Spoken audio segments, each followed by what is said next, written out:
Hi friends, எல்லாருக்கும் வணக்கம். அழகி சேனலை வியூவர்ஸ் அனைவருக்கும் வணக்கம். இப்போ நம்ம கீரை கடைய போகிறோம். எண்ணெய் ஊற்றிட்டேன், கடுகு போட்டிருக்கேன். இப்போ பார்த்தீங்கன்னா சின்ன வெங்காயம்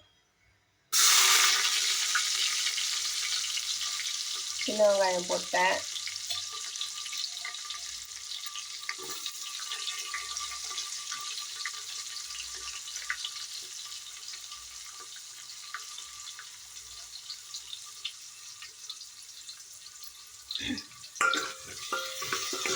சின்ன வெங்காயம் போட்டால் தான் கீரைக்கு ரொம்ப டேஸ்ட்டாக இருக்கும். கீரை கடையிறதுக்கு நீங்கள் இந்த மாதிரி ஒரு டைம் செஞ்சு பாருங்கள், நல்லாயிருக்கும். தாளித்து விட்டுட்டு வேக விட்டு கடைஞ்சி பாருங்கள், டேஸ்ட்டாக இருக்கும். எல்லோரும் வேக வச்சு தாளிப்பாங்க. பருப்பை தனியாக வேக வச்சு எடுத்து வச்சுருங்க.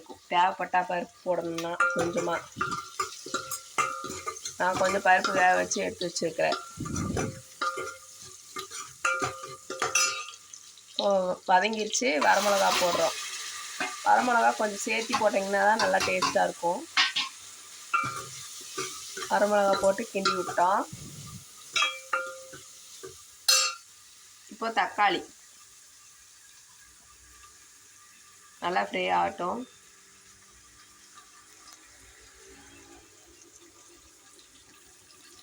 இப்போ தக்காளி ஒரு 3 தக்காளி அரிஞ்சு வச்சுருக்கேன், அதை போடுறேன்.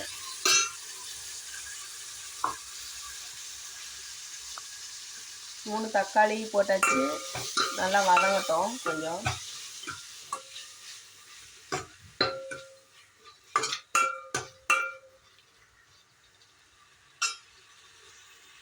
பார்த்தா தக்காளி நல்லா வதங்கிடுச்சு. இப்போ கீரை நம்ம அலசி வச்சிருக்கிறேன்.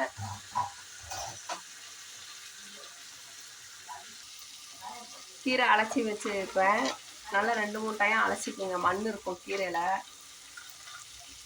கீரையை அப்படியே அள்ளி வைக்கிறேன்.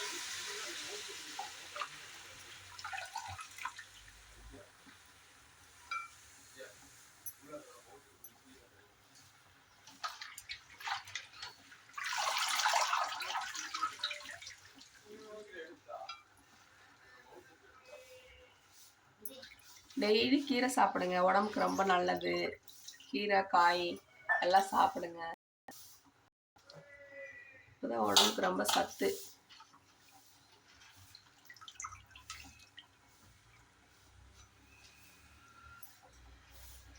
யாருமே இப்போல்லாம் கீரை செஞ்சு சாப்பிட்றதில்ல.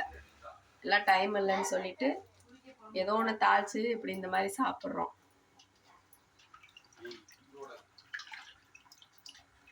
கீரையை வச்சு விட்டோம். கொஞ்சம் வேகட்டும். கீரை எண்ணெயில் வதக்கி விட்டுருக்கோம். அதிலே கொஞ்சம் தண்ணி கொஞ்சம் வதக்கி விட்டுட்டு அப்புறம் தண்ணி கொஞ்சம் விடணும்.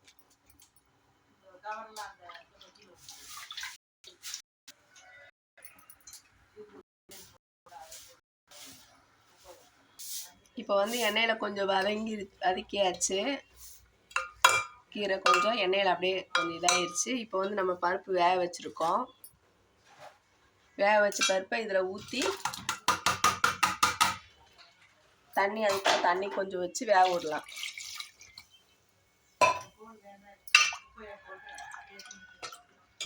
தண்ணி வச்சு நல்லா வேகட்டும். வேகவும் உப்பு புளி கடையிற போது கொஞ்சமாக எலுமிச்சை சின்ன சைஸில் புளி உப்பு அளவாக தேவையான அளவு போட்டு கடைஞ்சி, அவ்வளோதான். சூப்பராக தயார் சிறுகீரை.